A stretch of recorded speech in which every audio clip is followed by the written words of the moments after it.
आज की कविता का शीर्षक है पृथ्वी। हम सब पृथ्वी पर रहते हैं, लेकिन कितना हम पृथ्वी में रहते हैं, पृथ्वी के साथ रहते हैं और इस पृथ्वी के साथ क्या हो रहा है, इन सब बातों को लेकर ये कविता है, जिस पर कि डच के NTR टेलीविज़न ने 1 घंटे की फिल्म भी बनाई, जिसे देखा जा सकता है नेट पे जाके।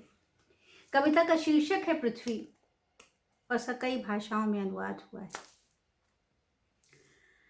पृथ्वी अकेली औरत की तरह सह रही है जीने का दुख। पृथ्वी अकेली औरत की तरह सह रही है जीने का दुख। भीतर से खखोर रहे हैं लोग, ऊपर से रौंद रहे हैं लोग। कुछ लोग अपने उन्मादक आनंद के लिए सजा और संजो रहे हैं पृथ्वी, जैसा अकेली स्त्री के साथ करते हैं सलूक। भीतर से खखोर रहे हैं लोग, ऊपर से रौंद रहे हैं लोग। कुछ लोग अपने उन्मादक आनंद के लिए सजा और संजो रहे हैं पृथ्वी, जैसा अकेली स्त्री के साथ करते हैं सलूक। सब देख रहे हैं तहस नहस, सब देख रहे हैं तहस नहस, स्त्री भी देख रही है। सब देख रहे हैं तहस नहस, पृथ्वी भी देख रही है। क्रमशः अपना विध्वंस, फिर भी अनवरत अपनी ही शक्ति से, कभी अग्नि, कभी वर्षा, कभी तूफान, कभी बाढ़, कभी अकाल से रचाती रहती है संतुलन। फिर भी अपनी कोशिशों से कभी बाढ़, कभी अकाल, कभी तूफान, कभी वर्षा से रचाती रहती है संतुलन। विध्वंसकारी शक्तियों के विरुद्ध बचाए रखती है अपनी हरियाली, बचाए रखती है अपनी हरियाली, अपनी वर्षा, अपनी शीतलता, अपनी उर्वरता, अपनी पवित्रता, अपनी अस्मिता, एक अकेली पृथ्वी, एक अकेली स्त्री की तरह। फिर भी बचाए रखती है अपनी हरियाली, अपनी वर्षा, अपनी शीतलता, अपनी उर्वरता, अपनी पवित्रता, अपनी अस्मिता, एक अकेली पृथ्वी, एक अकेली स्त्री की तरह। कविता का शीर्षक था पृथ्वी। अंतरंग आवाज जो पृथ्वी के भीतर से आती है,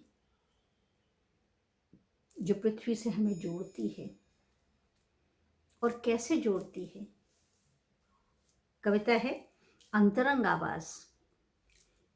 नदी को नदी की तरह सुनो, नदी को नदी की तरह सुनो, सुनाई देगी अपनी अंतरंग आवाज की तरह।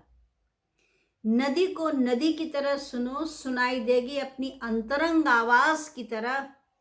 चांद को चांद की तरह देखो, चांद को चांद की तरह देखो, दिखाई देगी चांदनी अपनी आंख की तरह। चांद को चांद की तरह देखो, दिखाई देगी चांदनी अपनी आंख की तरह। धरती को धरती की तरह अनुभव करो, धरती को धरती की तरह अनुभव करो। महसूस होगी पृथ्वी अपनी तृप्ति की तरह, महसूस होगी पृथ्वी अपनी तृप्ति की तरह।